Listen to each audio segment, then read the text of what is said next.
아침 목사에 오신 여러분들을 환영하고 축복합니다. 또 이렇게 하루의 시작을 하나님과 함께 할 수 있게 허락하신 하나님 감사드리고요. 또 이렇게 하루의 시작을 하나님과 함께 했을 때 하나님께서 우리의 인생을 지켜줄 줄 믿습니다. 아침 목사하는 게 쉬운 일은 아니죠. 그래도 이렇게 우리가 이렇게 졸리고 또 때론 힘들 수도 있지만 이렇게 구별해서 첫 시간을 드렸을 때 하나님께서 필요한 은혜를 주실 줄 믿습니다. 오늘은 인간을 지으시다라는 제목을 가지고 창세기 1장 24절부터 31절까지 말씀을 좀 살펴봤으면 좋겠습니다. 우리 24절 말씀 같이 한번 읽어볼까요? 같이 읽도록 하겠습니다.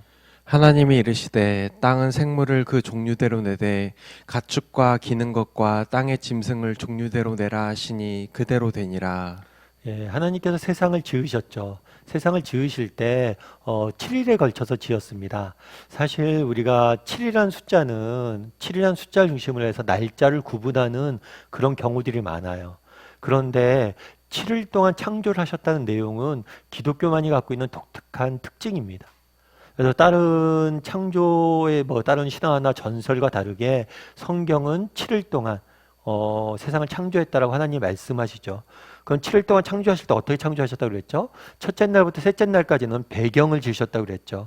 그래서 첫째 날은 빛이 있으라 하면서 공간을 지으셨고, 둘째 날은 하늘과 바다를 지으셨고, 셋째 날은 육지와 바다를 나누셨죠.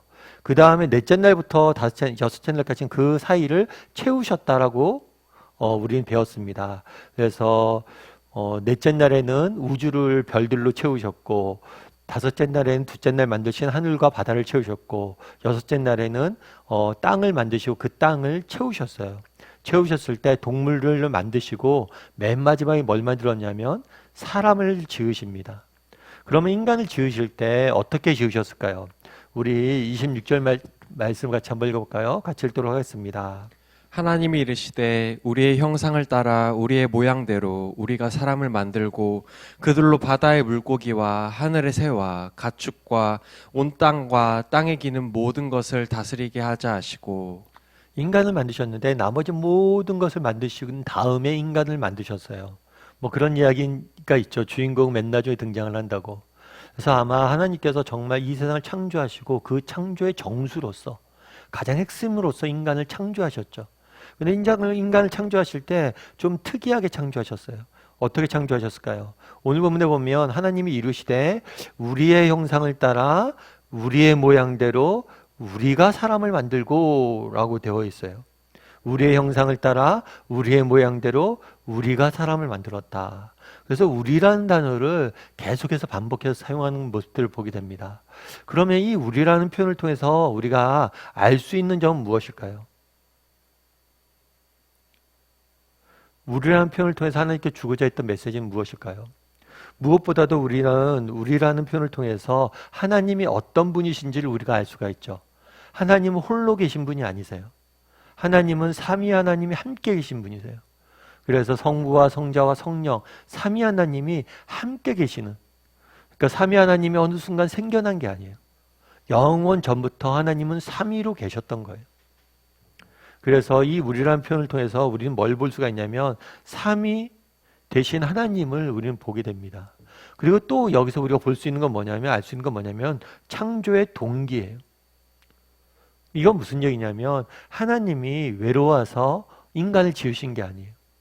그래서 세상의 신화나 전설을 보다 보면 신이 외롭고 홀로 있어서 세상을 창조했다 이렇게 돼 있는데 그렇지가 않아요.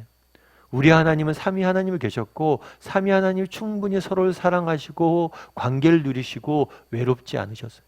충만한 사랑의 관계 가운데 거하셨어요. 그래서 우리 세상을 지으신 목적이 외로움 때문이 아니에요.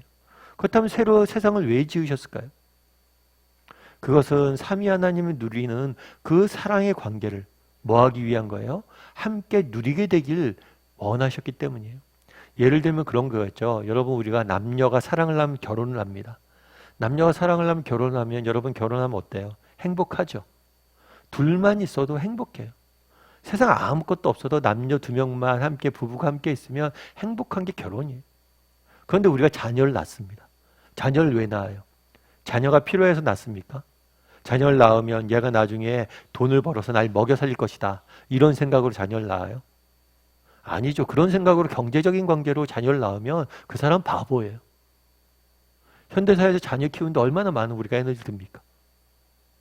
혼자 사는 게 더 편하죠. 자녀를 낳는 이유는 자녀가 필요해서 그런 게 아니에요. 그럼 외로워서 자녀를 낳습니까? 외로워서 자녀를 낳는 게 아니에요.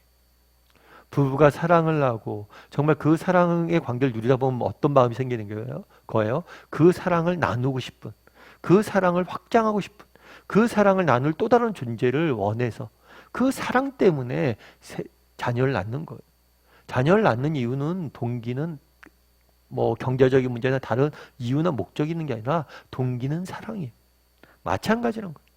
하나님께서 이 세상을 지으신 이유, 동기가 뭐냐는 거예요. 그건 사랑이에요. 서로를 사랑하고 진심으로 살아가는 걸 누리다 보니까 그 사랑을 나누고 그 사랑을 누리기 위해서 세상을 지으시고 인간을 지으신 거예요. 인간을 지으신 목적이 무엇입니까?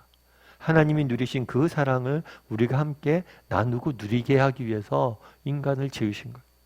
다르게 말하면 이 우리라는 표현에서 우리는 하나님이 창조하신 동기를 또한 보게 되지만 우리가 살아갈 삶의 목적도 보게 되는 거죠.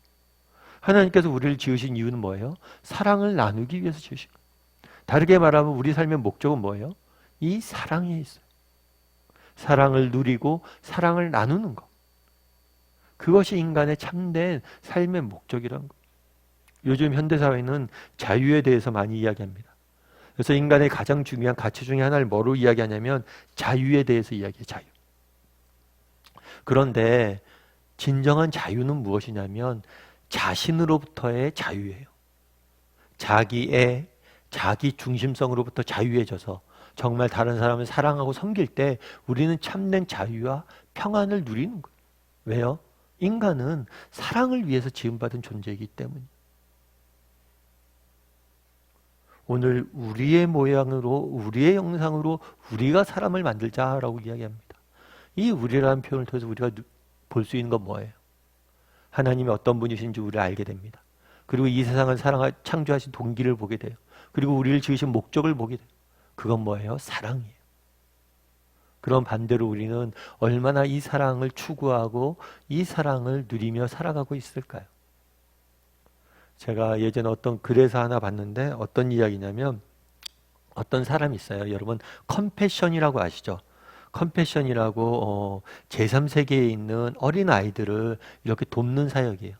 사실은 재밌는 건 뭐냐면 예전에 우리가 컴패션에 도움을 받았던 나라예요. 6.25 전후에 우리나라에 많은 전후 고아들이 있었잖아요. 그때 컴패션이 들어와서 우리 아이들을 돌봤습니다. 그런데 이제 우리가 경제적으로 부유해지면서 다른 나라들 또 필요한 나라를 돕게 되죠. 어떤 사람이 필리핀에 있는 어떤 아이를 한 명을 이렇게 까르디라는 아이를 돕고 있었어요.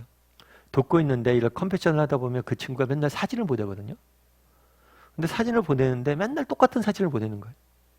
맨날 똑같은 표정으로 똑같이 부위하고 있는 모습들을 보내서 얘는 맨날 왜 똑같은 사진을 보내지? 라고 생각을 했대요. 그런데도 계속 후원을 했죠. 계속 후원을 했는데 조금 하다 보니까 좀 지겨운 마음이 들었대요. 맨날 똑같은 사진도 보내고 내용도 똑같은 것 같아서. 그래서 이제 후원을 그만해야겠다라고 생각을 했는데 그랬을 때 이제 마지막으로 그 까르디라는 아이가 편지를 보냈대. 편지를 보냈는데 이번에 보니까 사진이 달라요. 사진이 다르는데 어떤 사진이었냐면 사진에 등장한 아이가 다른 아이예요. 그리고 옷도 전혀 다른 옷을 입고 다른 아이가 보내줬는데 그 사진 밑에 이렇게 써 있는 거예요. 선생님, 저희는 선생님을 정말 사랑합니다. 왜냐하면 선생님 덕분에 제 동생이 이렇게 학교를 무사히 마칠 수가 있었어요. 이 까르디라는 아이를 후원을 했는데 이 까르디라는 아이가 그 돈을 갖고 동생을 먹이고 동생을 교육시킨 거예요. 그래서 자기는 늘 똑같은 모습이었던 거예요. 참 그 모습을 보고 되게 많이 감동이 됐대요. 그렇잖아요. 나 살기도 힘든데 동생을 먹이느라고 그렇게 됐던 거예요. 키우느라고.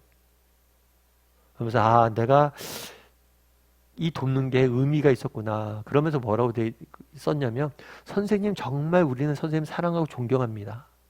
이 이야기를 듣는데 너무 그게 감동이 되더래요.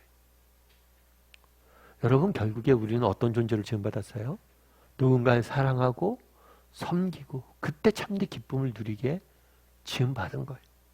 이 까르다는 애가 동생을 사랑하고 섬겼던 것처럼, 이 사람이 이 사람들 후원하고 섬겼던 것처럼, 바라기도 한번 돌아봤으면 좋겠어요. 나는 얼마나 정말 이 사랑을 추구하고, 또 사랑을 위해 사랑을 추구하고 사랑을 추구하는 사람인지.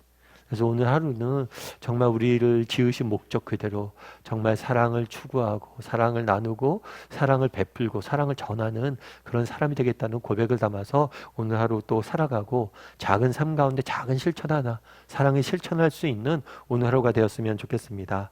우리 이 시간 함께 찬양했으면 좋겠는데요. 찬양하실 때 항상 진실케 이렇게 찬양했으면 좋겠습니다.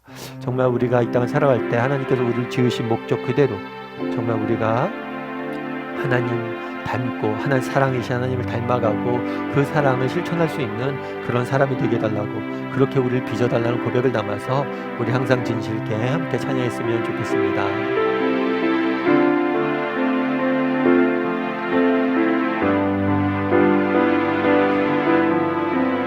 항상 진실케, 항상 진실케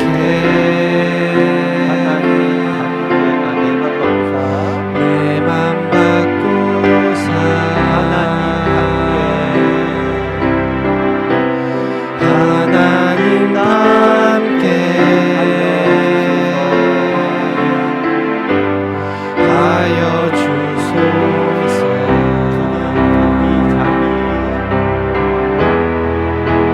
주는 독이 자니 아는 지는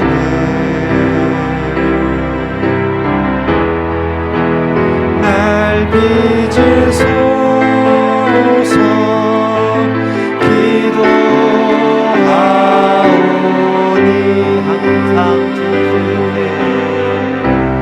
항상 진실케 내 맘 바꾸사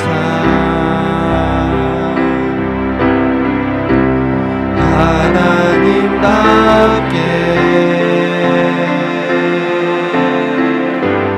하여 주소서.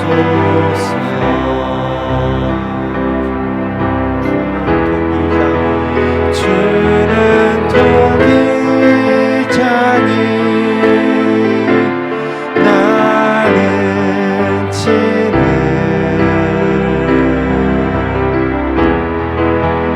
날 빚으소서.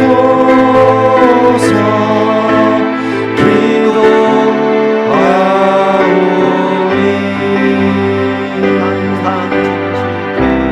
항상 진실케 내 맘 바꾸사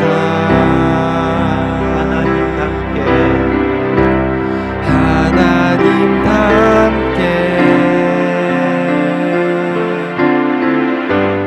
하여 주소서. 우리 함께 오늘 말씀 기억하면서 기도했으면 좋겠습니다. 오늘 말씀에 뭐라고 이야기합니까? 우리의 형상대로 우리의 모습대로 우리가 만들자.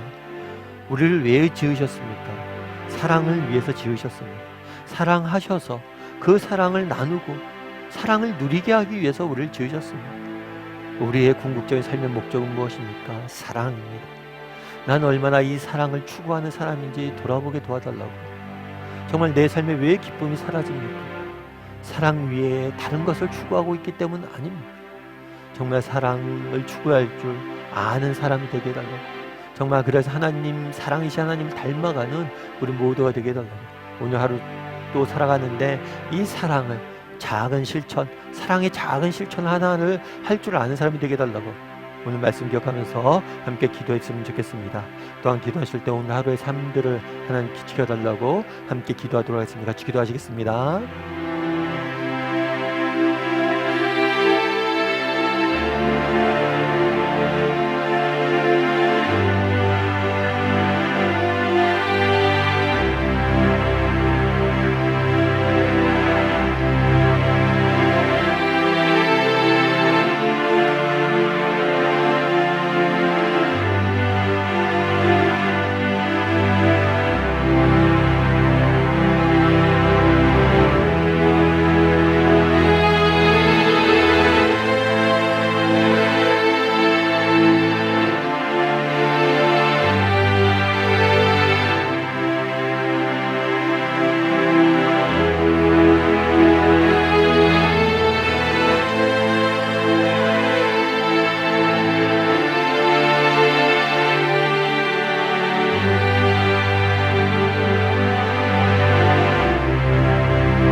사랑의 하나님, 그날의 우리의 모습대로, 우리의 모양대로, 우리의 형상대로 우리가 사람을 짓자라고 이야기를 합니다.